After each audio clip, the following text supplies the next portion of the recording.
Hallelujah. हम परमेश्वर का फिर से धन्यवाद करते हैं कि उन्होंने ये अवसर दिया कि हम परमेश्वर के वचन से कुछ बातों को कर सकें।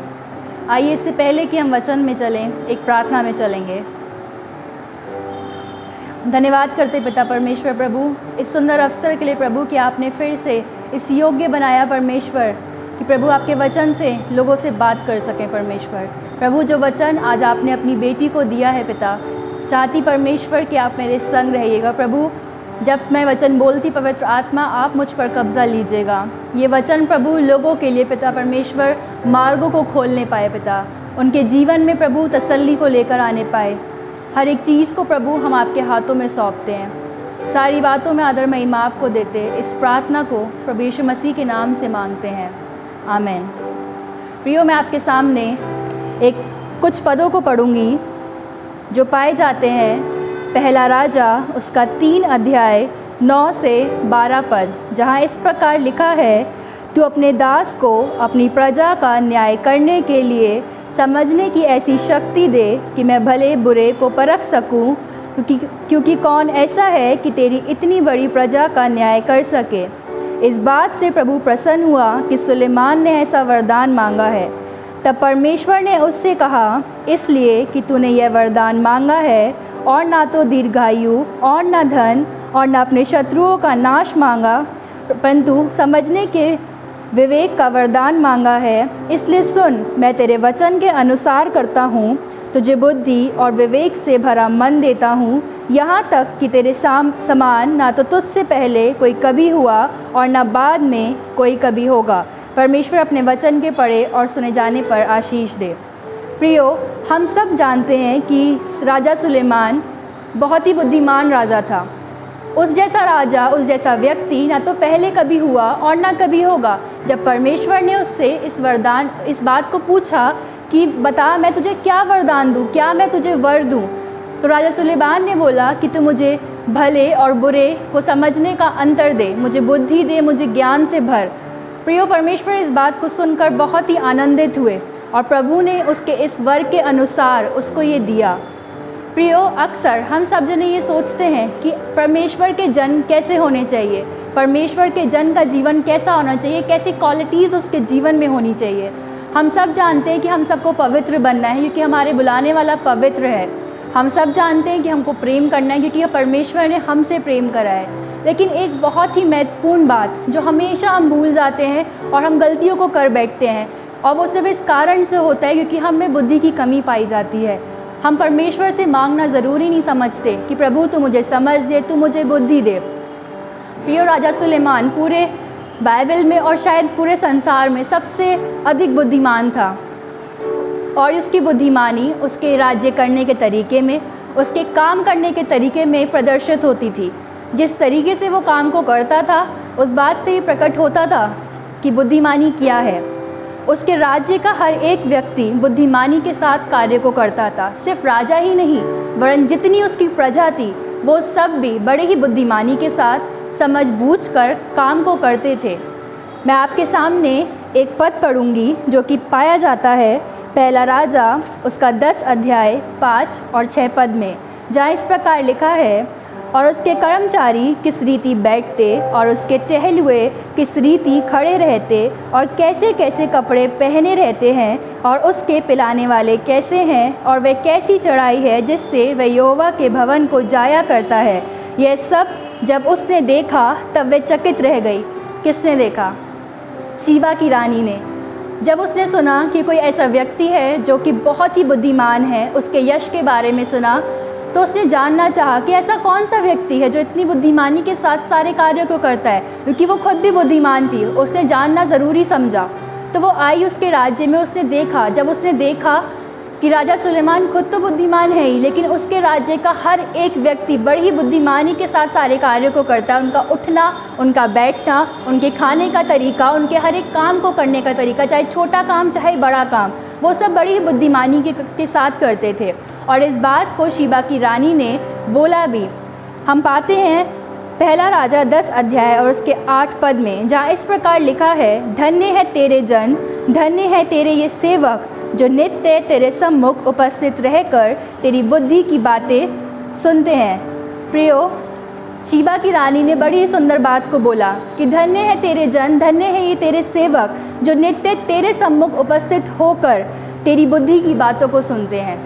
जब उसने देखा होगा कि ये लोग इतनी बुद्धिमानी के साथ सारे कार्यों को कर रहे हैं, तो उसके अंदर इच्छा जागी होगी जानने की कि ऐसा सारा कुछ इतना बुद्धिमानी के साथ कैसे कर लेते हैं। तो उसने राजा से जाके पूछा होगा ज़रूर से कि कैसे हुआ, कैसे होता है। तो उसने बताया होगा राजा ने कि ये मेरी प्रजा है, मेरी पद चिन्हों पर चलते हैं, मुझसे बुद्धि की बातों को सुनते हैं। और इन सारी बातों को सुनने के बाद शीबा की रानी ने इस बात को बोला कि धन्य है तेरे ये सेवक जो तेरी बुद्धि की बातों को सुनते हैं, जो बुद्धि के साथ सारे कार्यों को चलते हैं।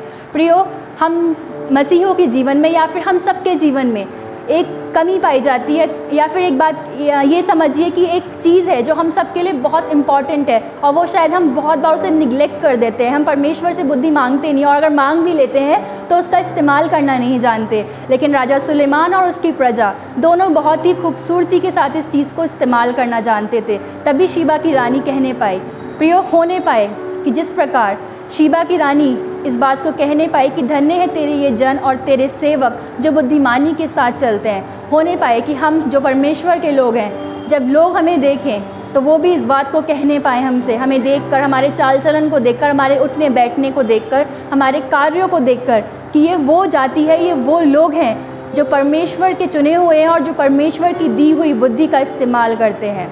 प्रियो, कुछ बातें हैं आज बुद्धि की जो मैं आपको बताना चाहती हूँ। कुछ चीज़ें जो वचन के द्वारा मैं आपसे बातचीत करना चाहती हूँ, आपको बताना चाहती हूँ कि बुद्धि का महत्व हमारे जीवन में क्या है।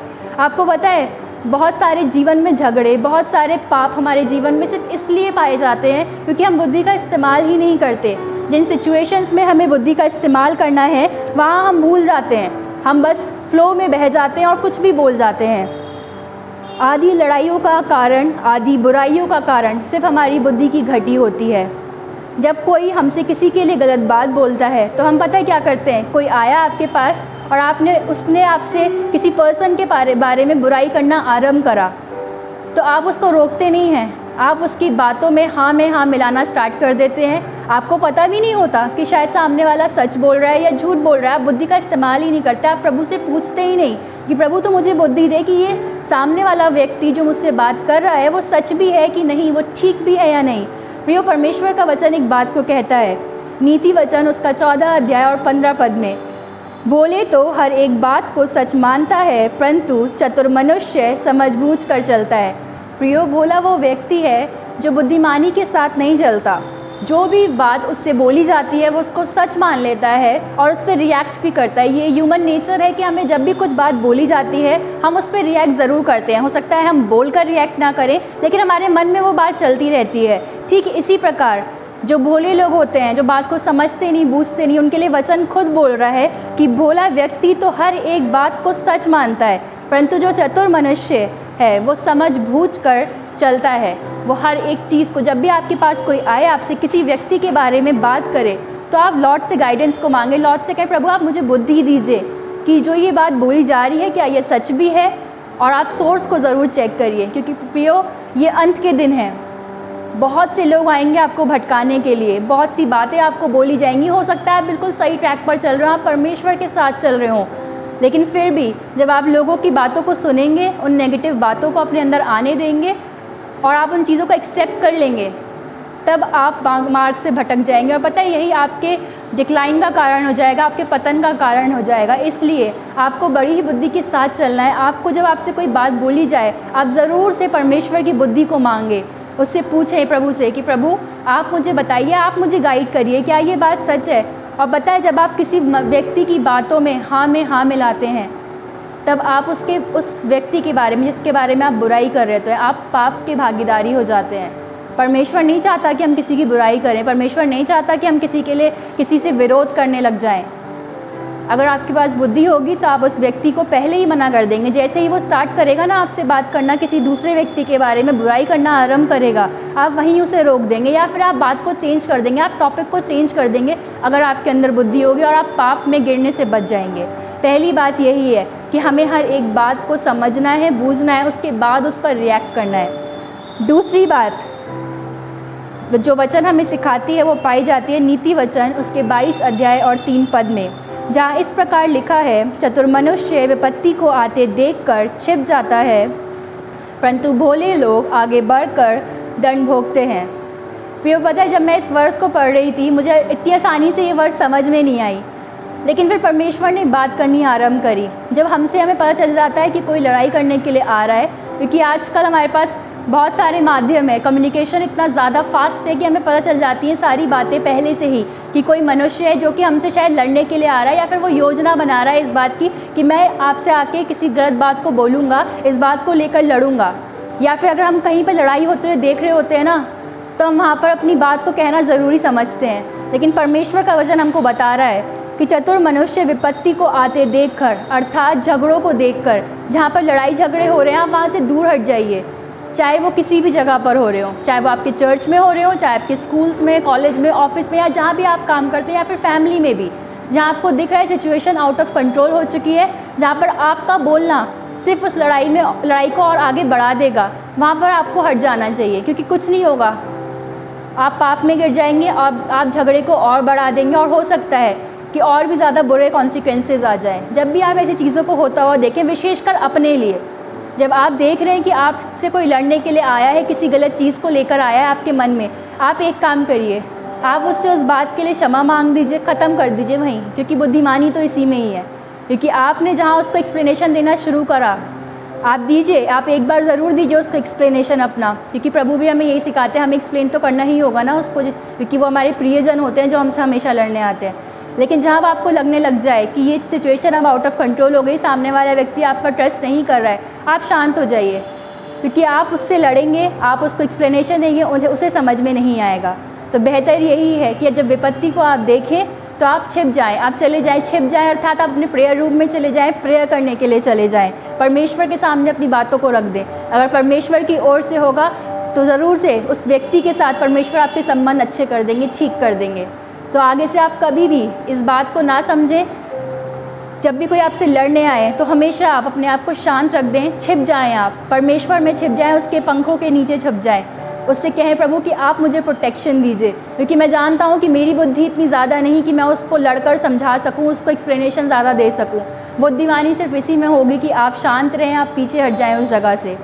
तीसरी बात जो परमेश्वर का वचन हमें बताता है, मूढ़ भी जब चुपचाप रहता है तब बुद्धिमान गिना जाता है, और जो अपना मुंह बंद रखता वह समझ वाला गिना जाता है। प्रियो, बड़ी ही खूबसूरत बात लिखी है यहाँ पर। मूढ़ भी, अर्थात जो मूर्ख है, जब वो चुप रहता है तब वो बुद्धिमान गिना जाता है। मैं अपने जीवन से आपको एक गवाही को देना चाहती हूँ। कुछ वर्ष पहले की बात है, मैं इतनी बुद्धिमान नहीं थी, आज भी नहीं हूँ। परमेश्वर से हमेशा यही कहती हूँ, प्रभु तू मुझे गाइड कर, हर एक चीज़ के लिए मुझे बुद्धि दे, मुझे समझा कि मुझे कैसे चीज़ों को करना है। लेकिन एक समय था जहाँ पर मैं बहुत क्विकली रिएक्ट करती थी।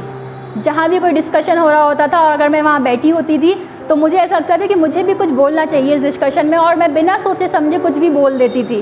और पता है, इस कारण मैंने बहुत ठोकर खाई, लोगों से ठोकर खाई, लोगों की बुराइयाँ भी ली, क्योंकि मैं जानती थी। उस समय मुझे नहीं समझ में आता था, उस समय तो बस मुझे गुस्सा आता था कि मैंने क्यों बोल दी ये सारी बातें, है ना। और बाद में मुझे लगता था कि शायद मेरी बात मानी नहीं गई। लेकिन प्रभु ने मुझे बाद में सिखाना आरंभ करा। इस वर्ष से मुझे प्रभु ने सिखाया कि जब तुम्हारे मतलब की बात नहीं हो रही है, तुम्हें नहीं वहाँ पे समझ में आ रहा है कि तुम्हें क्या बोलना चाहिए, तो शांत हो जाओ उस जगह पर। क्योंकि इससे पहले कि आपके मुख से कुछ गलत बात निकले, कुछ ऐसी बात निकले जो कि वहाँ पे बोलना ज़रूरी नहीं था, बेहतर ये होगा कि हम उस जगह पर शांत हो जाए। जहाँ पर आपको लग रहा है कि आपसे भी ज़्यादा बुद्धिमान लोग बैठे हुए हैं, आपसे बड़े लोग बैठे हुए हैं, वहाँ पर आप शांत हो जाइए। जब तक परमेश्वर की ओर से आपको बुद्धि ना दी जाए उस जगह पर बोलने के लिए, आप शांत रहना आरंभ करिए। ये आपके लिए ज़रूरी है, क्योंकि परमेश्वर का वचन ऐसा बता रहा है, मैं नहीं बता रही हूँ। परमेश्वर का वचन ऐसा बता रहा है कि मूढ़ भी जब चुपचाप रहता है तब बुद्धिमान गिना जाता है। तो अगर हम चाहते हैं कि हम परमेश्वर के समक्ष बुद्धिमान गिने जाएं, हम लोगों के समक्ष बुद्धिमान गिने जाएं, तो शांत रहना आरंभ करिए, चुपचाप रहना आरंभ करिए जहाँ पर आपको लगता है कि आपकी बात ठीक नहीं है। हमने 3 चीज़ों को सीखा है। पहली, जब कोई इंसान हमारे पास आके किसी बुराई को करे तो हमें शांत रहना है। दूसरी, जब हमारा झगड़ा किसी के साथ हो रहा है। प्रियो, पता है परमेश्वर का वचन हमें एक बड़ी खूबसूरत बात को बताता है। परमेश्वर का वचन मत्ती 10 अध्याय और 16 पद में ऐसा लिखा है, देखो मैं तुम्हें भेड़ों के समान भेड़ियों के बीच में भेजता हूँ, इसलिए सांपों के समान बुद्धिमान और कबूतरों के समान भोले बन जाओ।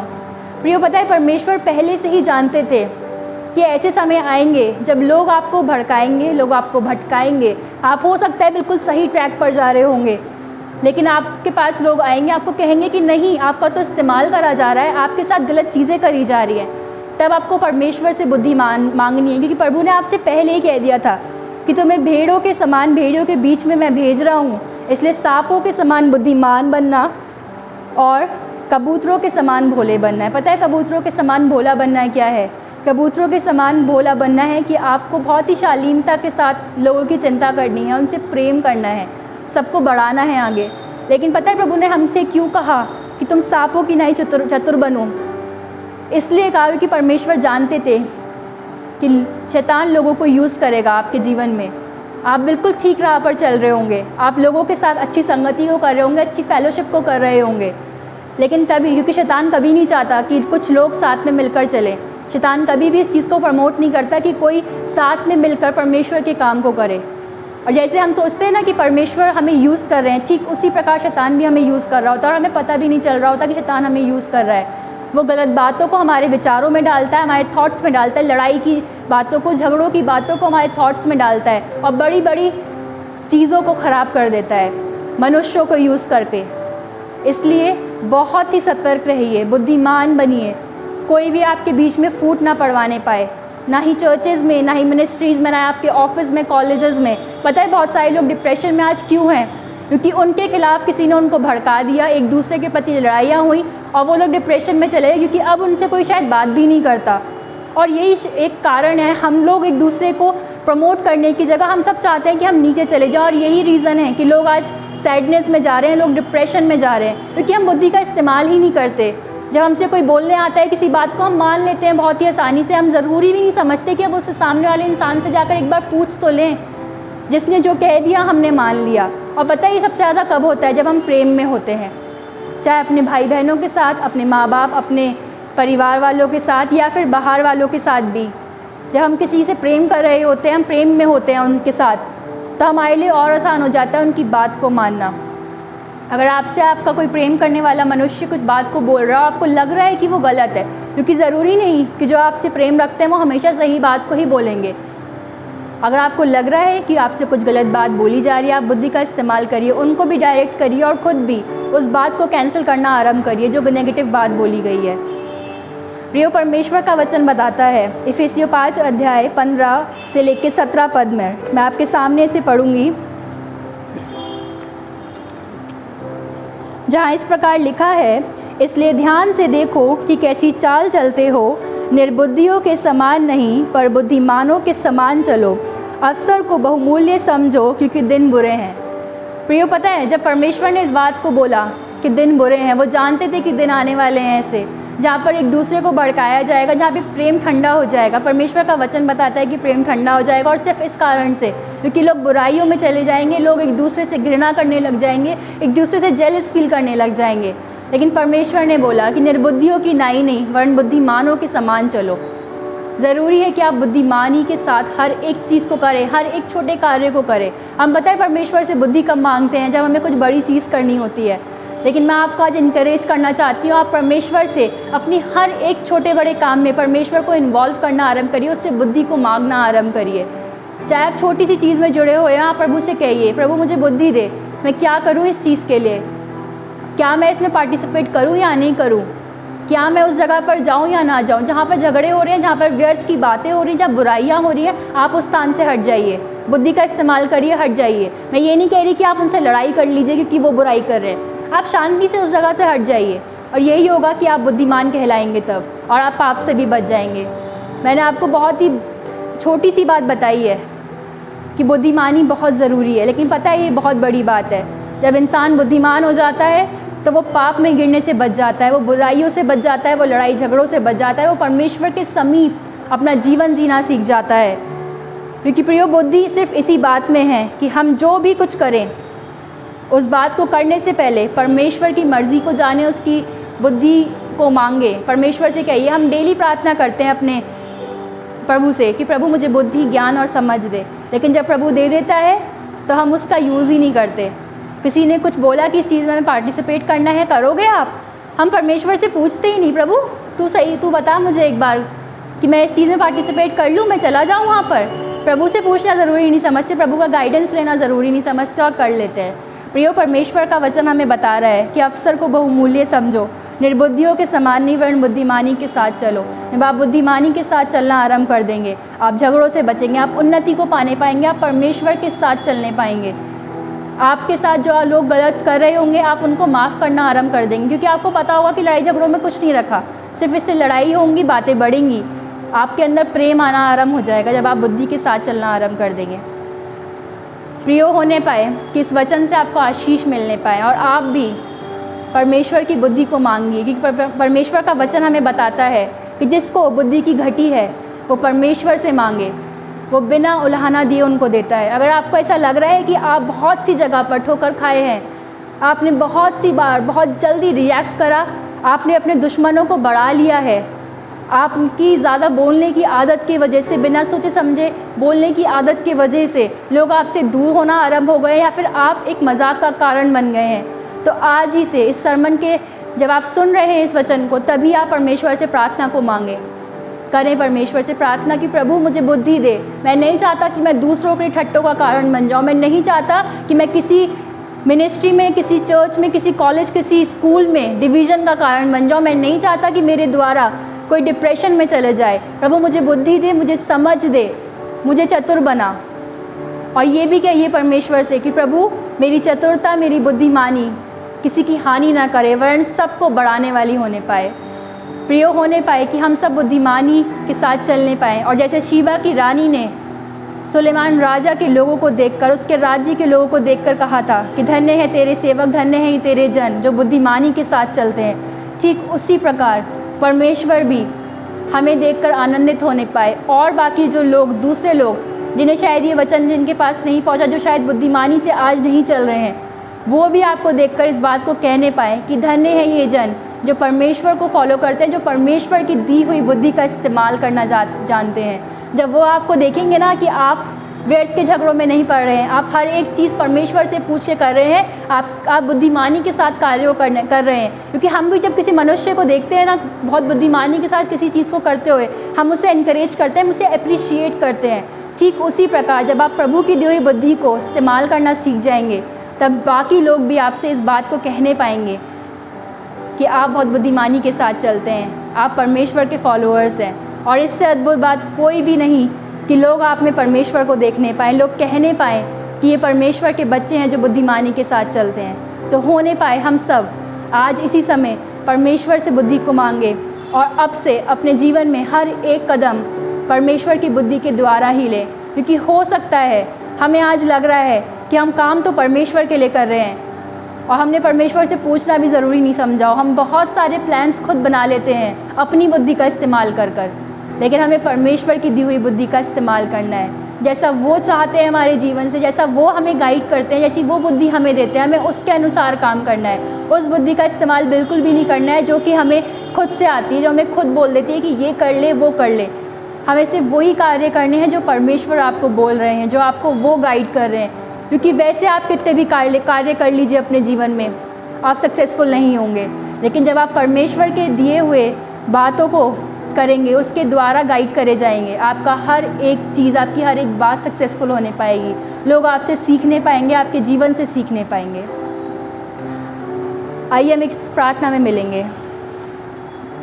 धन्यवाद करते पिता परमेश्वर प्रभु। सच में प्रभु आप अद्भुत हैं, आप महान हैं पिता।